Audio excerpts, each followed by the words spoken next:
고린도전서 10장 1절로 13절 말씀 제가 봉독해 드리겠습니다.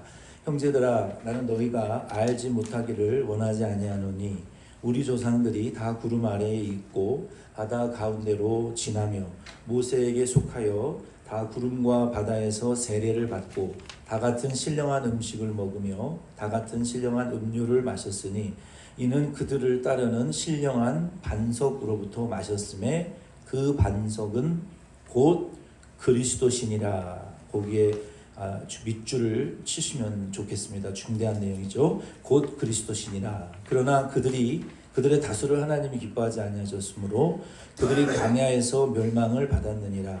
이러한 일은 우리의 본보기가 되어 우리로 하여금 그들이 악을 즐겨하는 것 같이 즐겨하는 자가 되지 않게 하려 함이니 그들 가운데 어떤 사람들과 같이 너희는 우상 숭배하는 자가 되지 말라.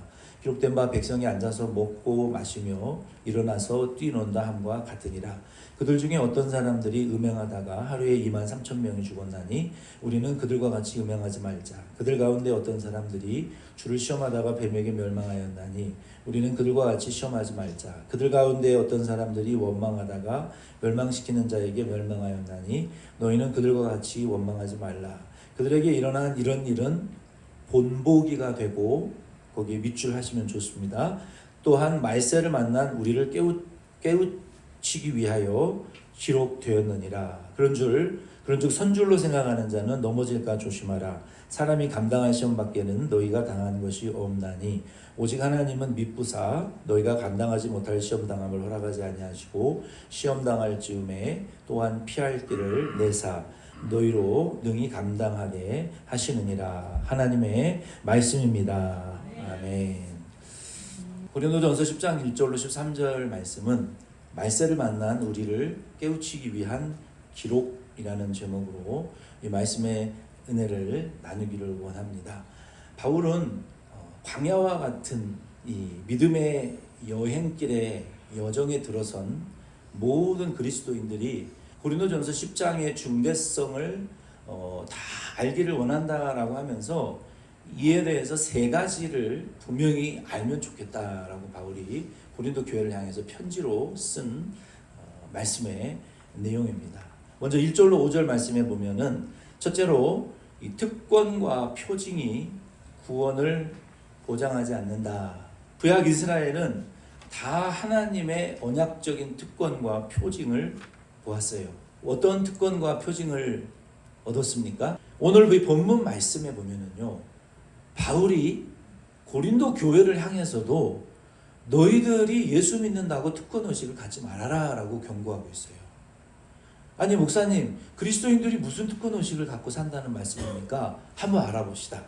이 구약의 이스라엘 백성들은 하나님의 언약이라는 특권을 받았고 표징을 많이 봤어요. 어떤 표징을 받습니까? 1절로 5절 말씀에 너희들이 어떤 특권과 어떤 표징을 받았는지를 말하고 있잖아요. 구약 교회는 자 보세요. 애굽을 심판하실 때부터 특권을 받은 자들이에요. 그렇죠? Let my people go. 내 chosen people. 내가 선택한 이스라엘 백성을 못 건드려. 내 백성이야. 애굽을 다 망하게 하더라도 애굽에서 나가야 돼. 이게 특권의식 아니냐는 거예요. 이게 하나님의 특별한 언약의 권세와 특권을 받은 이스라엘 백성들이에요. 그렇죠? 하나님의 놀라운, 하나님이 그래서 신명기나 이런 민수기 말씀에 모세오경의 말씀에 보면은 너희와 같은 처지에 있는 민족이, 그러니까 가장 낮은 신분의 작은 소수의 민족이 어떻게 나와 같은 하나님을 너희가 만났으며 어떻게 하나님의 구원의 은혜를 경험한 민족이 눈이 있으면 눈 씻고 세계 역사 가운데 한번 찾아보라고 하나님이 여러 차례 말씀하셨어요. 그게 특권이 아니면 뭐냐는 거예요. 하나님의 놀랍도록 크신 기적과 10가지의 재앙을 내려서 한 나라가 폭삭 멸망시키기까지 이스라엘 백성은 구원해 내셨단 말이에요. 이게 특권이란 말이에요. 그리고 하나님이 모세를 통해서 십계명을 주시죠. 언약을 주시잖아요. 이게 특권이에요. 그리고 그들이 애굽을 나올 때, 그리고 홍해를 건널 때 홍해가 갈라졌잖아요. 이게 표적이라는 거예요. 그리고 광야를 통과할 때 낮에는 구름기둥, 밤에는 불기둥, 이게 표징이라는 거예요. 그들을 만나를 먹이시고 메추라를 먹이시고 목마르다 그러면 반석에서 그 시원한 시원한 생수, 얼음물 같은 생수를 하나님이 공급하시고, 그리고 하나님이 앞서가셔서 그 이스라엘 민족을 인도하셨던 그 하나님의 인도하심과 표징과 언약은 이스라엘에게는 특권이었고 표징이었다라고 출애굽기 17장 5절로 6절에도 말씀하셨어요. 이에 대해서 칼빈이나 유명한 조직신학자 바빙크와 같은 분들도 이 본문의 이 3절로 4절에 애굽에서 구원받고 광야를 통과하고 가나안 땅에 들어가기까지의 이 모든 과정들은 예수 그리스도로부터 나온 하나님이 주신 신령한 은혜요, 특권이요, 표징이었다라고 말하고 있습니다. 그런데 문제는 이런 특권과 은혜를 경험한 구약의 대다수가 불순종과 불신앙으로 광야에서 어떻게 됐습니까? 다 죽었어요. 다. 여호수아와 갈렙을 빼고 출애굽 1세대는 광야에서 다 쓰러져 죽었어요. 그리고 어린 손을 잡고 나왔던 어린아이들, 품에 안고 왔던 어린 영아들이 커가지고 그들이 여호수아 2세대 차세대 지도자를 통해서 여호수아와 갈렙을 통해서 가나안 땅에 들어갔어요. 1세대는 광야에서 다 죽었어요. 그러니까 그런 놀라운 기적을, 그런 말이 있죠. 생눈으로, 자기 눈으로 애굽과 광야를 통과한 구름기둥과 불기둥과 만나와 메추라기를 먹었던 이 생눈으로 하나님의 기적을 보았던 1세대는 왜 그런 놀라운 것들을 보고도, 특권을 받고 기적을 보고도 다 죽었냐는 거예요. 불순종해서. 왜?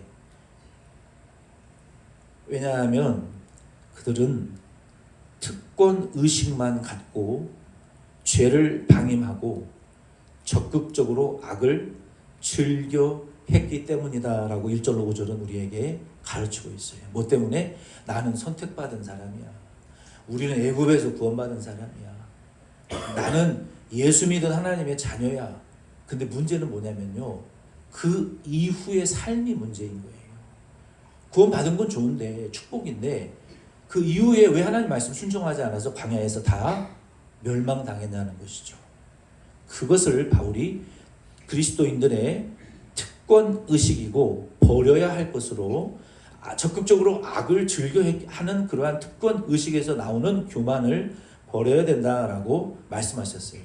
예수 그리스도를 믿고 그 은혜를 받은 자들은요, 죄를 방임하는 특권 의식을 결코 제공하지 않습니다. 죄에 대한 프리패스를 예수 믿는 자의 은혜는 제공하지 않아요. 나는 죄 줘도 된다.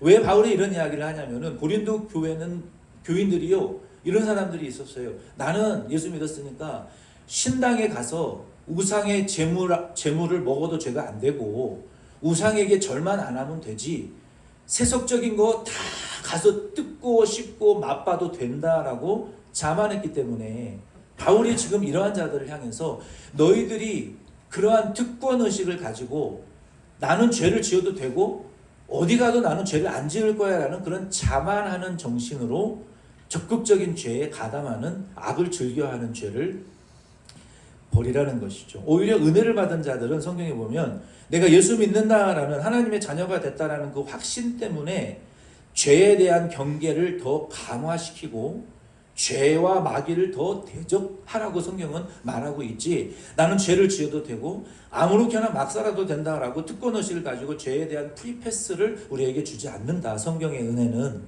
그렇게 말하고 하고 있는 것입니다. 참된 은혜는요, 죄를 정당화하지 않습니다. 참된 은혜는요, 죄와 싸웁니다. 참된 은혜는요, 더 큰 감사와 더 큰 거룩을 가지고 책임지는 삶을 살아가게 하십니다. 성경에 보면. 아멘이십니까? 성경에 보면은 은혜 받은 사람은요, 더 죄를 미워해요. 마귀를 미워하고 악을 미워하고 의를 좋아하고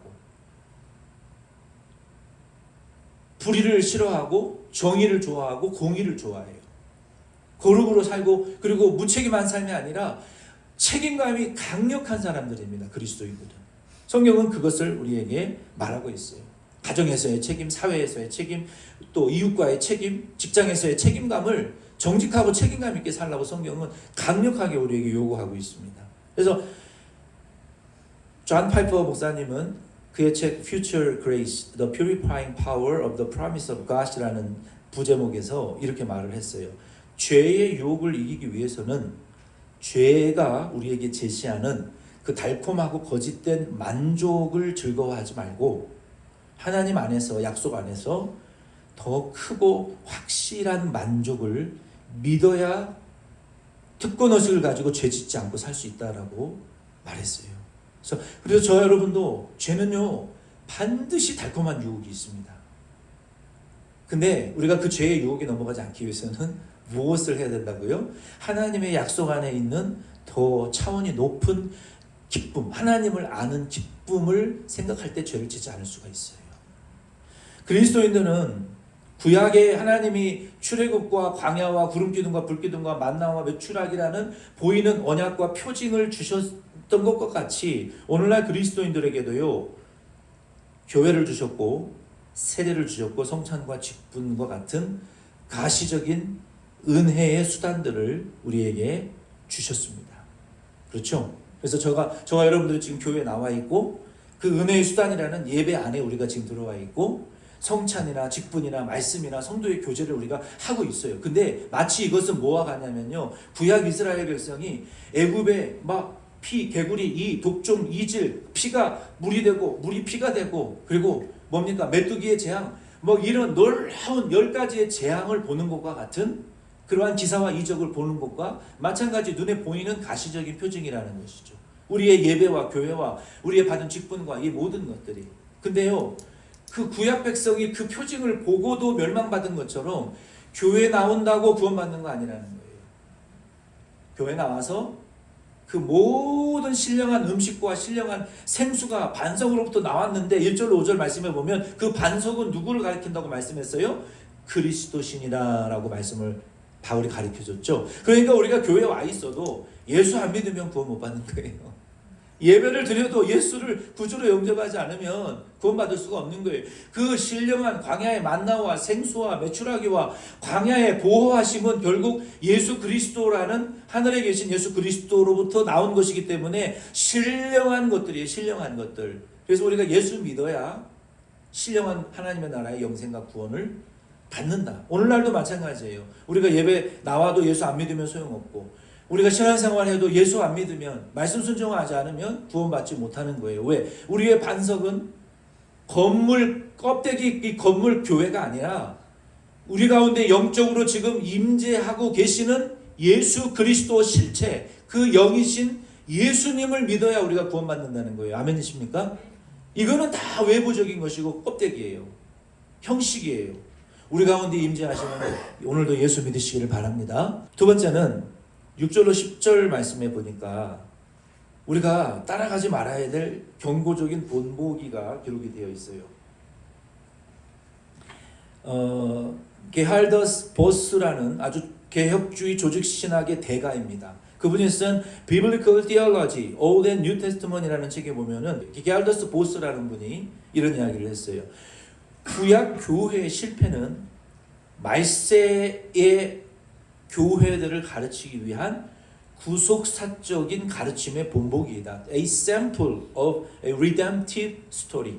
하나님의 구속사적인 스토리를 우리에게 이렇게 보여주시기 위해서 보여주신 샘플이다. 어떤 샘플이에요? 너희들은 이렇게 살면 예수 믿고도 이렇게 신앙생활하면 너희들도 이스라엘처럼 망한다.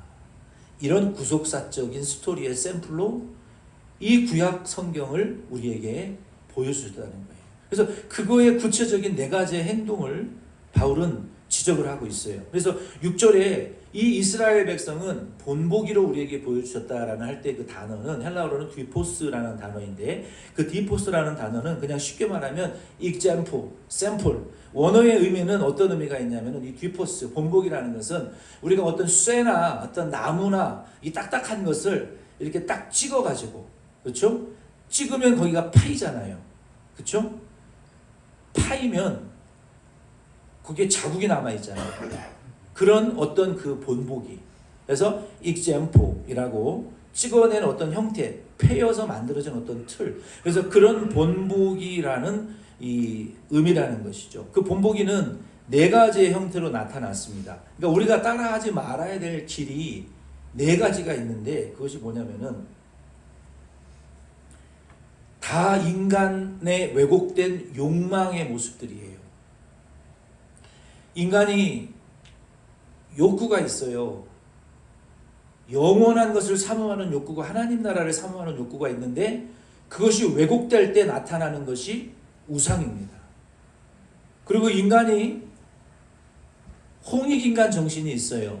이타적인 정신이 있고 이웃을 사랑해야 되는데 그것이 왜곡되어질 때 이성적인 지독한 편협된 사랑으로 왜곡되어질 수가 있고, 물질로 왜곡되어질 수가 있고, 권력이나 사람들의 인기에 집중적으로 왜곡되어져서 뒤틀려질 수가 있다는 것이죠. 그래서 구약 이스라엘 백성들은 그 네 가지의 뒤틀려진 욕망으로 어떤 죄를 지었냐면, 하나님의 은혜를 경험하고도 우상을 더 사랑했죠.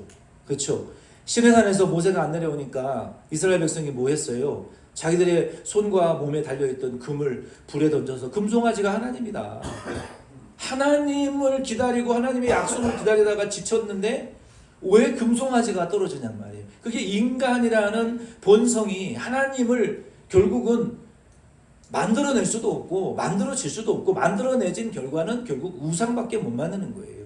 참 신이신 하나님이 자기를 계시하실 때만 우리가 예수를 믿을 수 있는데, 인간이 만들어낸 신은 결국 우상밖에 못 만들어낸다. 그러니 비틀려진 왜곡된 인간의 죄성으로 우상 숭배하지 마라. 하나님이 계시해 주신 예수 믿고 참 하나님을 섬겨라, 사랑하라는 것이죠. 두 번째, 그들은 어떤 왜곡된 사랑을 했습니까? 하나님이 만들어 놓으신 피조물을 더 사랑하고, 그렇죠? 하나님이 만들어 놓으신 피조물을 더 집착하는 이런 왜곡된 사랑으로 변질되었고, 그래서 간음하고, 남자가 남자를 더불어 음욕을 품고 여자가 여자를 더불어 음욕을 품고, 하나님이 만들어 놓으신 피조물을 비틀려서 잘못 사용하는, 바르게 사용하지 못하는 이런 우상 숭배의 삶을 인간이, 아니 개가 우상 만드는 거 봤어요? 개가 이상한 사랑하는 거 봤어요? 인간밖에 없어요. 인간. 이 왜곡된 인간의 이 뒤틀려 있는 죄성을 인간밖에 없어요. 어떤 동물이나 자연 만물이 인간이 짓는 죄를 짓냔 말이에요. 가장 사악하고 못된 게 인간이에요. 안 그렇습니까? 자연을 파괴하고 하나님이 만들어 놓으신 만물을 원래의 목적대로 쓰지 않고 잘못된 목적으로 뒤틀어서 쓰잖아요.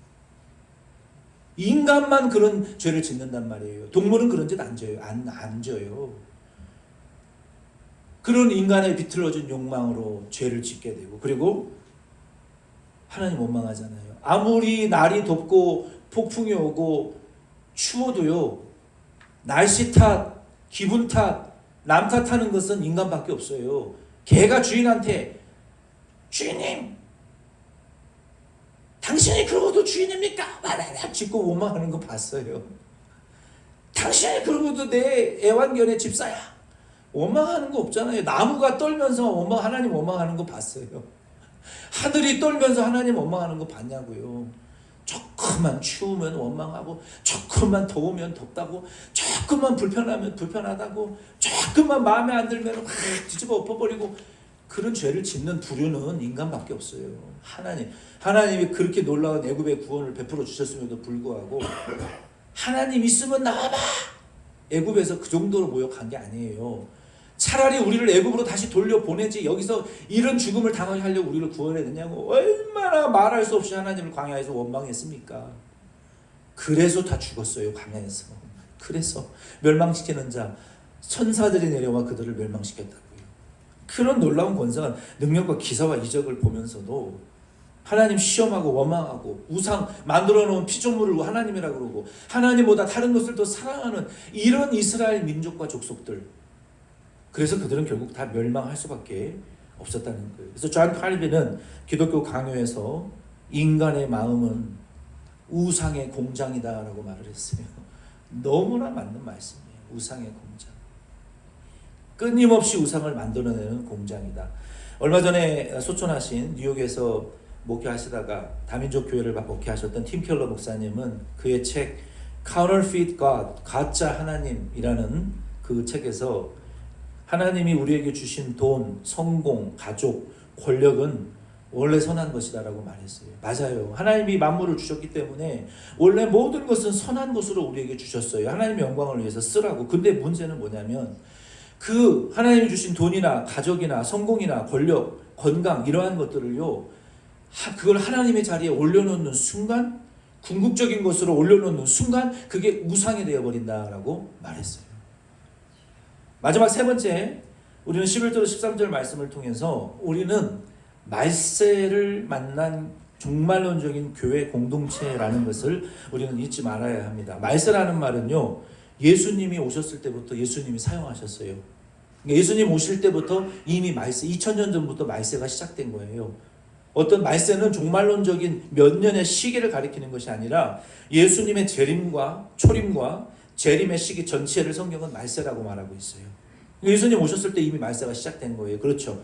바울은 고린도 교회를 향해서 21절 13절 말씀해 보면은 말세를 만난 우리라고 말했어요. 우리는 누구예요? 바울과 고린도 교회를 말하는 것이죠. 저와 여러분들은 지금 어느 시대를 살고 있습니까? 말세를 살고 있는 것을 여러분 아시기를 바랍니다. 말세예요. 말세. 우리는 이 말세, 이 말세라는 것은요, 예수 그리스도께서 초림하셨을 때부터, 그리고 예수님 십자가에 죽으셨다 부활하심으로 승천하시고 성령을 보내시고 이 땅에 하나님의 나라가 완성되고 재림하실 때까지, 마태복음 25장의 백보자 심판에 이르고 그리고 천국에 들어가기 전까지의 그 시기를 전체를 말세라고 말할 수가 있어요. 그리고 교회는 그 말세 가운데에 하나님 앞에 칭찬을 받을 것인지 심판을 받을 것인지 이런 존재로 서 있는 말세 속에 있는 공동체가 교회라는 것을 저와 여러분들은 인식하셔야 돼요. 말세를 만난 교회는요, 바울이 11절 13절 말씀에 우리에게 두 가지의 칼날을 잘 갈고 세우고 살아라라고 말했어요. 왜?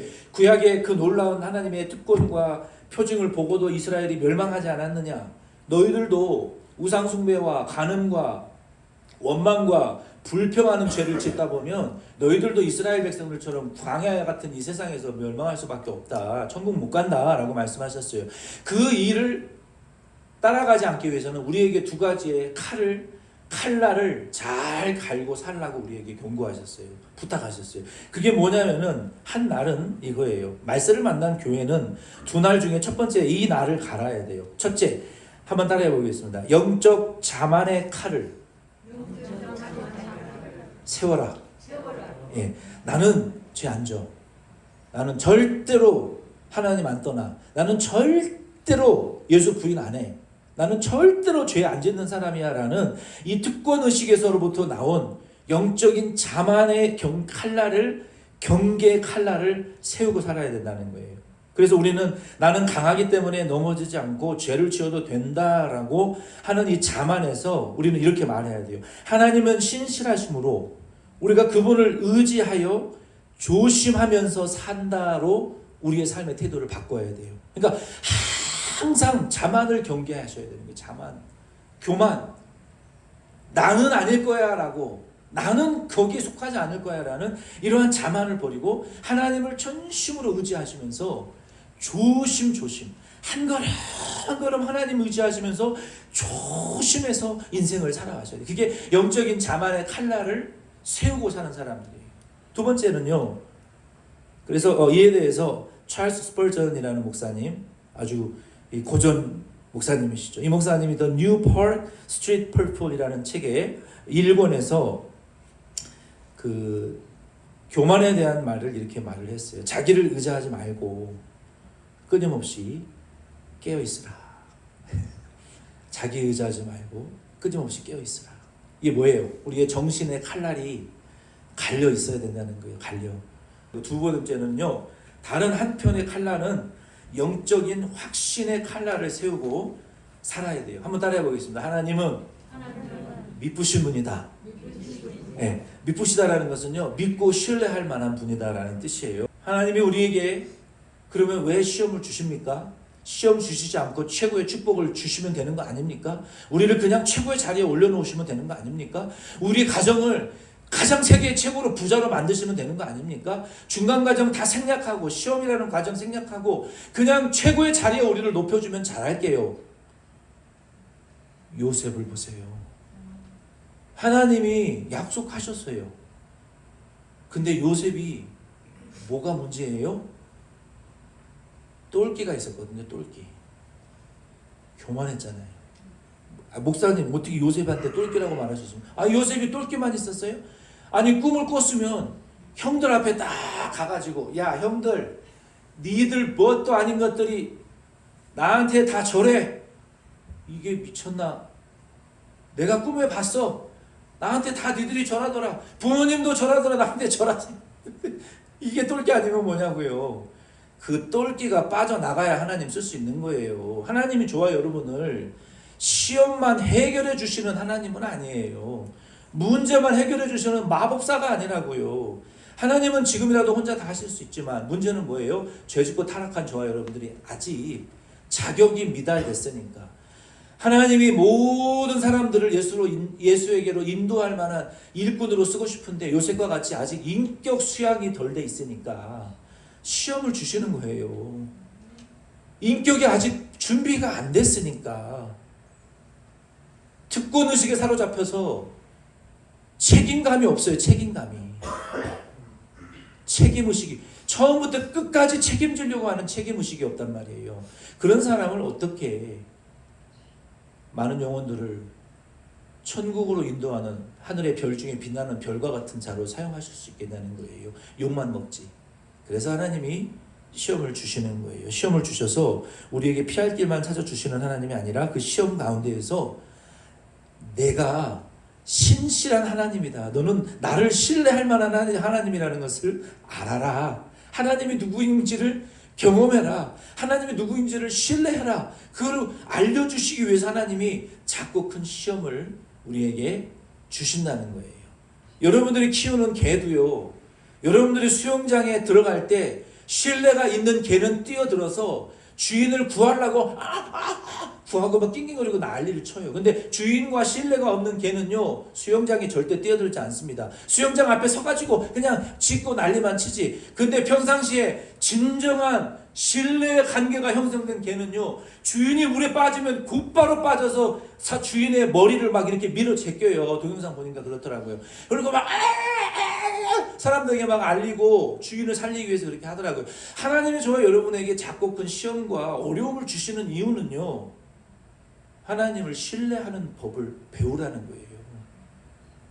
하나님에게 달려들어도 빠져 죽지 않고 주인이 우리를 건져 주실 분이라는 것을 그 신뢰의 관계로 회복하라고 우리에게 작고 큰 시험을 주시는 것이지. 그런데 하나님 앞에 문제 해결해 주지 않는다고 원망하지 마시고 시험을 자꾸 주신다고 불평하지 마시고 왜곡된 뒤틀어진 마음으로 하나님 외에 다른 피조물을 사랑하다 우상숭배의 죄에 빠지지 마시고 오늘 저와 여러분은 이 말씀을 통해서 신실하신 하나님을 끝까지 신뢰하실 수 있는 저와 여러분 되기를 바랍니다.